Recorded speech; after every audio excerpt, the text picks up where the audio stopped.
I think it's a career-defining year for Travis Etienne, Devin Lloyd, and Andre Cisco. I'll tell you why here on Locked On Jaguars.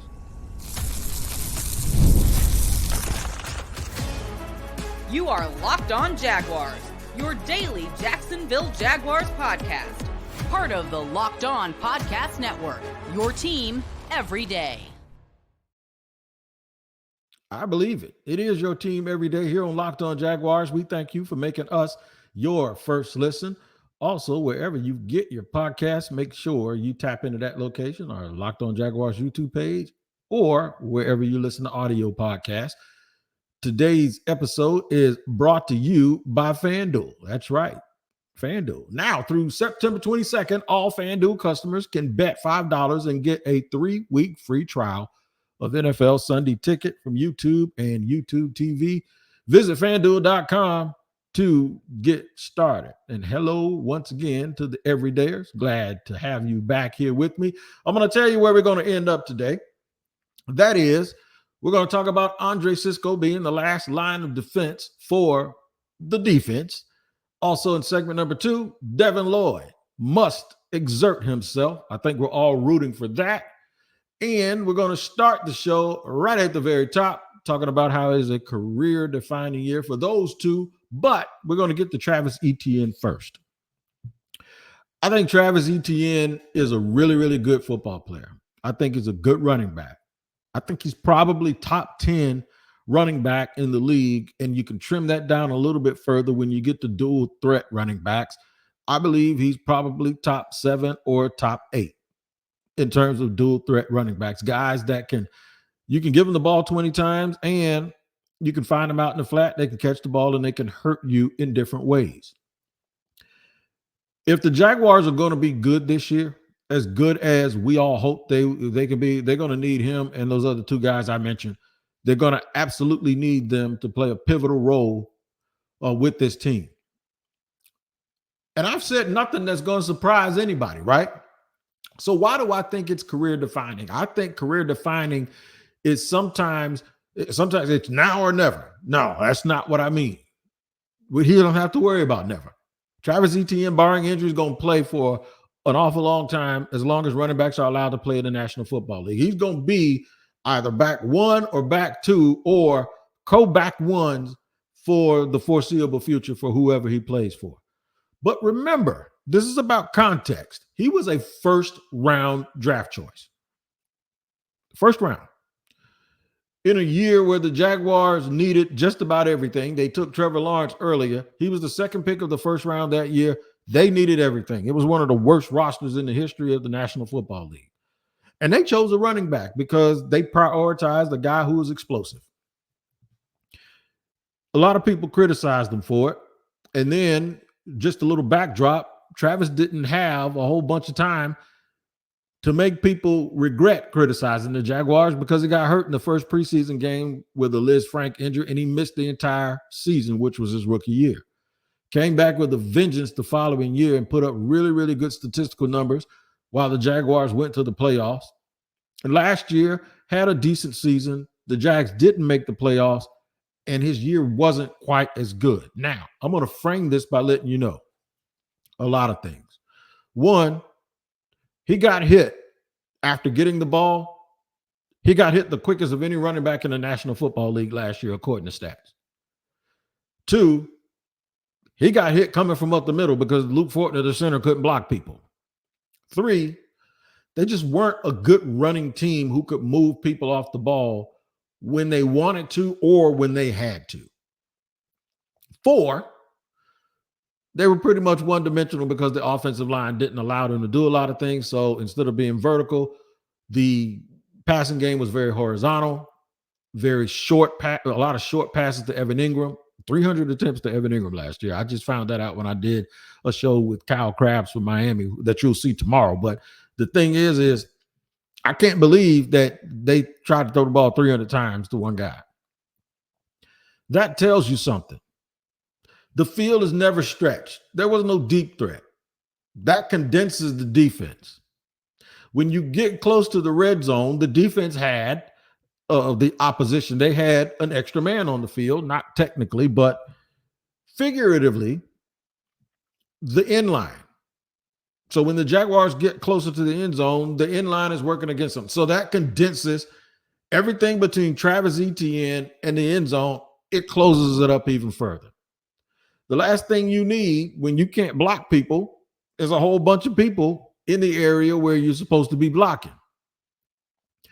You'd be naive to think that all of this is Travis Etienne's fault. It is not.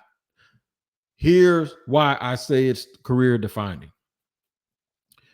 If they have improved those areas, he's going to put up better numbers.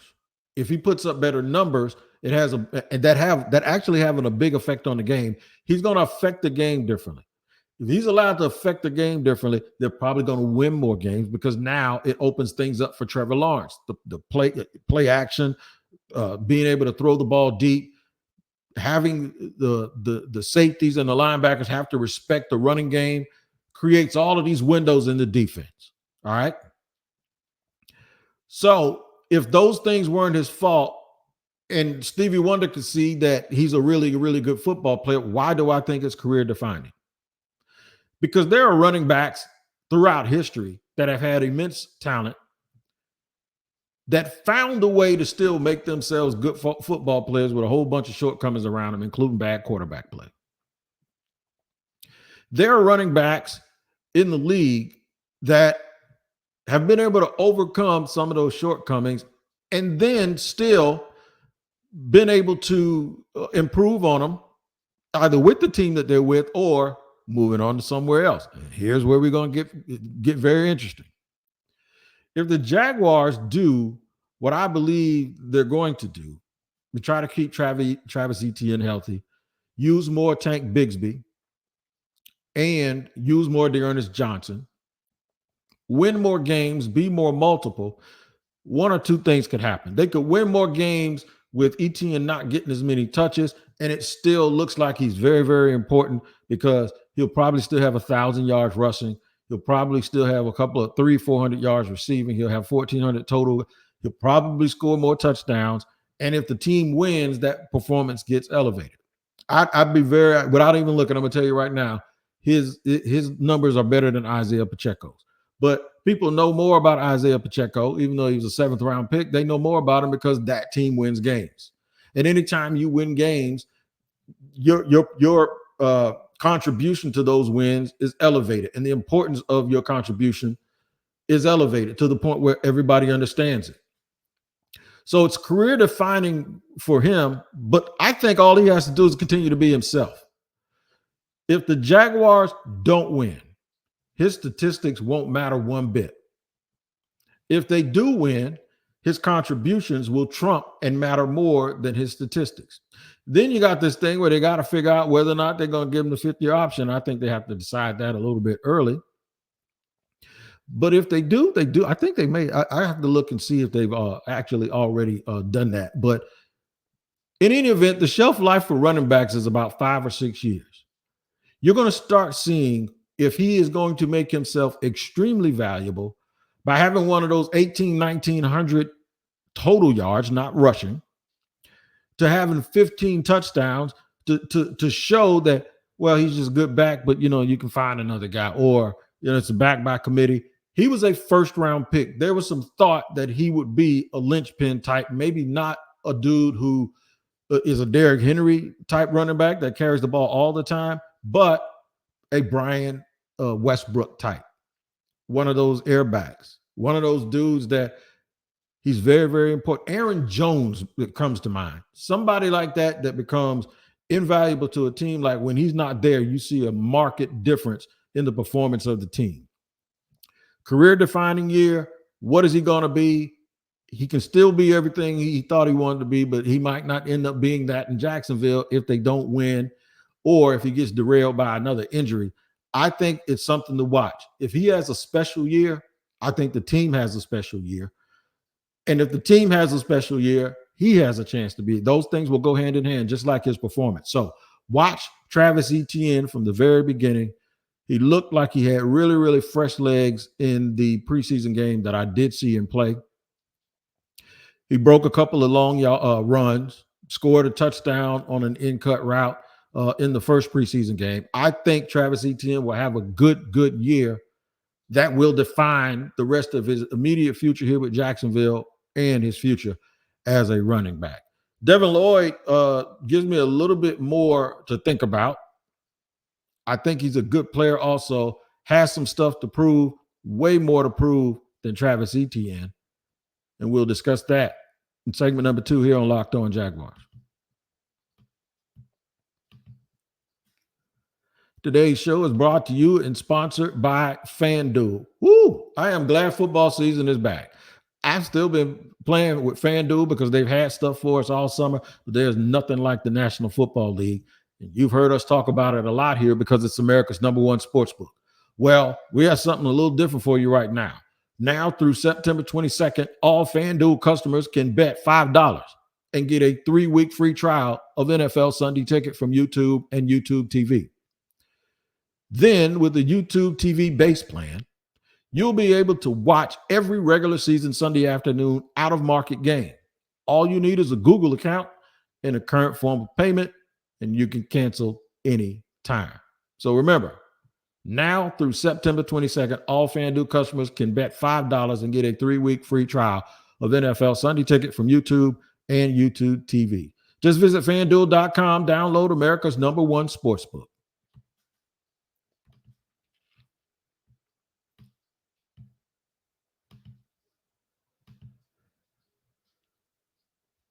All right, second segment here on Locked On Jaguars, where it's your team every day. I got to let y'all know something, man. If you don't know already, yeah, your boy retired from the barbershop, but I didn't let the barbershop retire from me. I am taking it to the podcast world.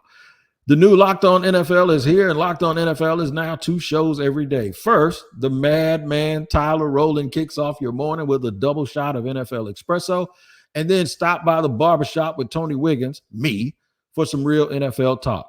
Add in the Locked On local experts, and you get unprecedented NFL insight, hot opinions, detailed breakdowns, all in 30 minutes. It's the new Locked On NFL, and it's twice a day. Make the madman Tyler Rowland and the barber Tony Wiggins your second listen at the new Locked On NFL on YouTube, wherever you get your podcasts. Glad I can finally let that out of the bag and let y'all know what I'm going to be up to, man. Still talking mess in the barbershop. Now let's get back to this. Devin Lloyd. I don't want Devin Lloyd to become someone who is maligned, or the perception is that he's maligned somehow by me and by Locked On Jaguars. That's not the case. These are just expectation-based thoughts that I'm having with Devin Lloyd. I remember the day after they drafted him, Devin Lloyd showed up to town and immediately went and started working out with one of the personal trainers here in Jacksonville that I know very well. He coached my son in high school. And there was videotapes of him, and he looks good. And when you see him, he's a statuesque linebacker that almost looks like a weak side defensive end with how big he is. There are people, and that's the same draft where the Jaguars, they actually traded up for him. They traded, I think, a second and a fourth to move up in the back end of the first round and draft Devin Lloyd, in the same draft where they used the first overall pick on Trayvon Walker.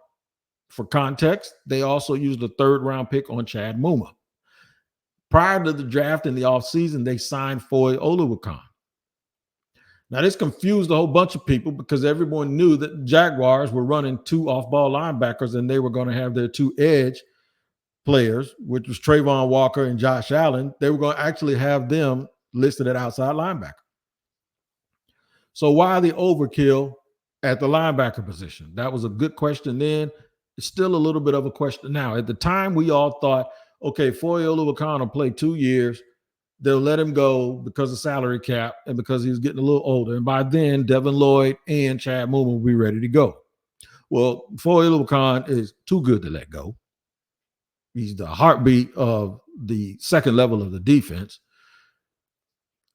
Chad Muma is pressing Devin Lloyd to be a starter in Jacksonville. They're listed on the depth chart as or. Devin Lloyd has played solid, maybe has not lived up to being a first-round pick. And somehow I get the feeling, and this is just my guesstimation, that if Devin Lloyd was a free agent after this year, unless he plays lights out, they probably won't re-sign him. They'll probably let him go test the waters and get more money elsewhere because he'll be a little bit of an unknown commodity, and the Jaguars might not give him the value that he might think he deserves. That's where I think he is right now. So that's why I'm saying he must exert himself. You got to make it so that they don't want to take you off the field. You have to make it, if you're Devin Lloyd, a situation where the Jacksonville Jaguars are saying, I don't care who we got to take out, we ain't taking him out. You have to make it a situation where you're not splitting reps with a dude that was drafted 2 rounds behind you in the exact same draft and forcing this team to make a decision. If y'all pop up and see that Chad Mooma's agreed to a contract extension right in the middle of the season, which doesn't usually happen in Jacksonville because, well, Trent Baalke apparently doesn't believe in that. At least doesn't seem like to me he believes in it. And, I think it's one of his characteristics that they don't re-sign guys. It's going to be trouble. It's going to be a little bit of trouble. This is the year I believe Devin Lloyd has to define who he is here in his 3rd season. Early in his career, he had problems with guys that were crossing his face. Running backs running across the formations. Improved on that a little bit last year. I guess his PFF number says that he was okay and he was doing the things that he was supposed to do. But this is a new scheme that's going to allow him to play off the ball, flow to the ball, also have some time where he can line up at Sam linebacker when they go to a base 4-3 formation.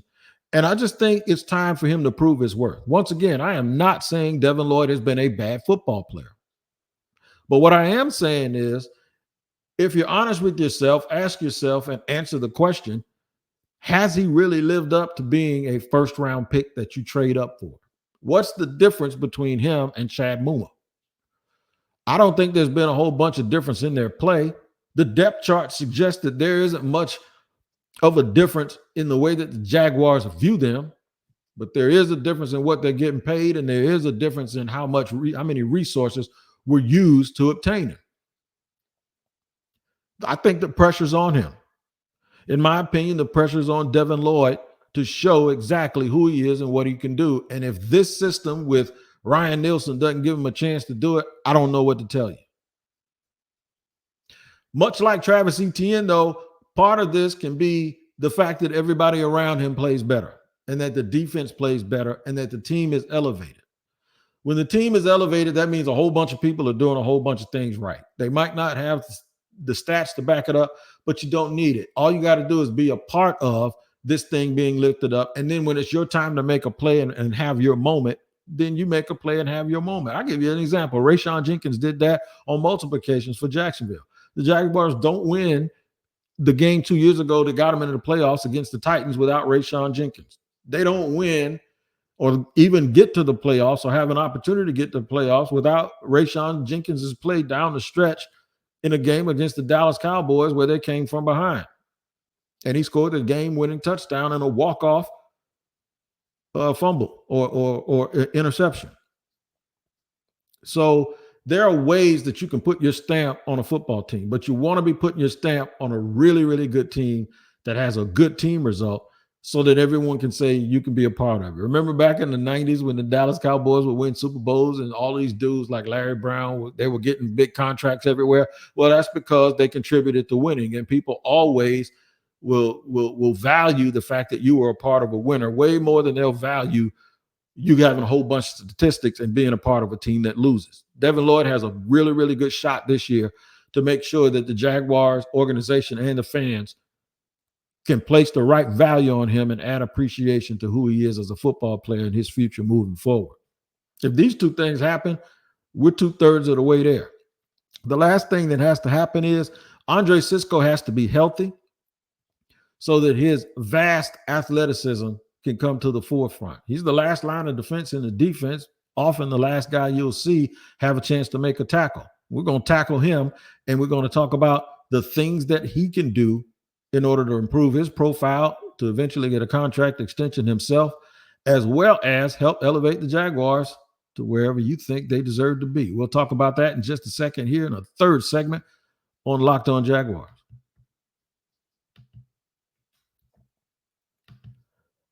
Passion, drive, and patience. The formula for winning championships is also what keeps your ride or die alive.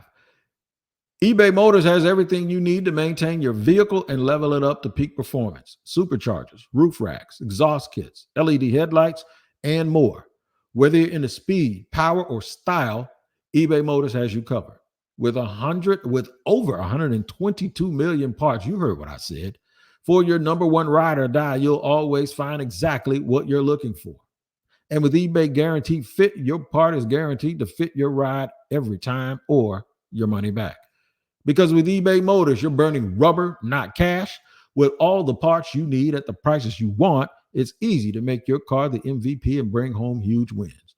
Keep your ride or die alive at ebaymotors.com. Eligible items only. Exclusions apply. eBay Guaranteed Fit only available to U.S. customers.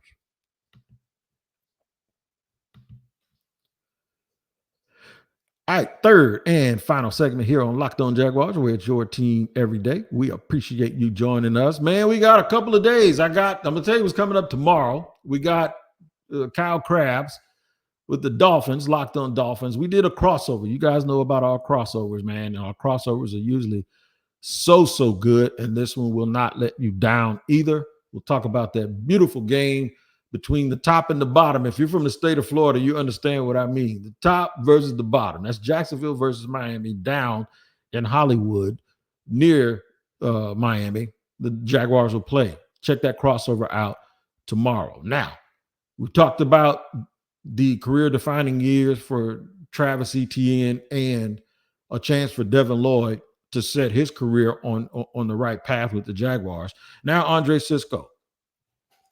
Andre Cisco, and I'll admit, from day one, has been one of my guys that I thought, of all the Jaguars draft picks in 2021, outside of Trevor Lawrence, I thought Andre Cisco would be a star. Andre Cisco has been very good. He's been noted by a lot of people. It's not hard to do that when you go to practice or you watch the game and you notice that he pops on tape. And what I mean by that is he plays with a sort of speed and reckless abandon that a lot of guys don't play with. If you see him up close, he's compact, long arms, but also a compact built, athletic, 6 feet, over 205-pound guy who runs like the wind. He makes acrobatic interceptions like he did last year against the Chiefs in the opener. He covers a lot of ground. The defense they ran before wasn't necessarily conducive to making him look like a superstar. This one, where everything is kept downhill and kept in front of you, where he can close things off and use his speed, the Ryan Nielsen defense will showcase him and I think allow him to actually have a pretty good year. One key, he has to stay healthy. That's been a bugaboo for him. He came into the league with an ACL and basically got a redshirt year as a rookie. He's had some nagging injuries. Even when he got off to a really, really good start in 2022, he had some nagging injuries, soft tissue stuff, groin, hamstring type stuff that kind of limited him a little bit. It was limited a very little bit in practice and training camp this year. However, came out of it pretty healthy. Looks like he's ready to go. Looks like he loves the defense. He saw his buddy Tyson Campbell get his money. He knows he's on deck to get paid next. Andre Cisco has a long future as long as he can stay healthy in the National Football League as a starter. But how much will his lack of mobility or his lack of durability hurt him this year? I hope not at all. We hate talking about injuries on this podcast. I usually even call it the I word because I think it speaks bad mojo into not only the team, but into these individual players. However, you can't ignore the fact that in Cisco's case, his best ability has been his availability. When he's been good, he's been good. When he hasn't been available, the team has really, really missed him. Now with this new defense, they're going to play some split safeties, but a lot of times you're going to end up seeing him single high. He's going to be the last line of defense. He's going to be the guy that stops big plays from being made. Of all the players on the Jaguars team, there's nobody I would want back. If you say somebody broke free, the one guy I want back there is Andre Cisco. So they have the right guy playing safety. Now, one of the depth charts I saw, he was listed as a strong safety. I think of him more as a free safety. I don't think in the grand scheme of things it matters whether he's free or strong. It just matters where he is on the field and how they're going to use him. I trust Chris Richard, the defensive backs coach. He is, if you ever talk to him or if you ever listen to him, he is as matter of fact as it gets. He's right to the point. He understands how to play coverage. His background is impeccable when it comes to where he's coached, who he's learned under, all of these things. I like the combination of him on the back end with Ryan Nielsen, who's a defensive line coach by trade as a coordinator, handling the front end. I think they really like Andre Cisco. I like that they like Andre Cisco because that means they're going to put him in the absolute best position to make plays, and they're going to trust him. This is why I think if he's healthy, you're going to see Andre Cisco emerge as one of the better defensive backs who play safety in the entire National Football League. Mark my word, if he stays healthy, that kid has a chance to be an all-pro. I said it here on Locked On Jaguars, and I'll say it again. If he stays healthy and this team wins and the results on the field end up matching his individual play, that'll go a long, long way into making Andre Cisco a household name and then getting him a big check at the end of the year. So we talked about career-defining moments for 3 young players. By the way, if all of these 3 things happen, if Etienne has the high end of what I was explaining about him, and if Devin Lloyd really gets to the point where the coaching staff can't take him off the field, and if Andre Cisco remains healthy and has the year that I think he's capable of, sounds like to me the Jaguars are going to be very good this year if those 3 things happen. A lot more to talk about. A little bit of time before the games gets played to even talk about that. We're going to have the crossover on tomorrow, and then we'll do a game preview on Friday. And then we wake up Sunday morning, man, and guess what? It's game time, and it all counts. Thank you for joining me here on Locked On Jaguars every single day. Now, for your second listen, check out the new Locked On NFL. It's here, man. And it's now 2 shows every day. First, the Madman Tyler Rowland kicks off your morning with a double shot of NFL Espresso. And then you can stop by the barbershop with me, Tony Wiggins, for some real NFL talk. Add in the Locked On local experts and you get unprecedented NFL insight, hot opinions, detailed breakdowns, all in 30 minutes.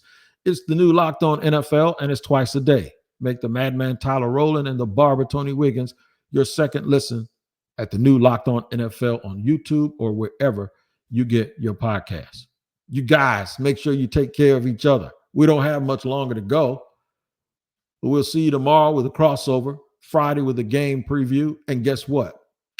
Sunday, there's game action, and you'll get a postcast immediately following the game. You guys take care of each other. We'll see you next time.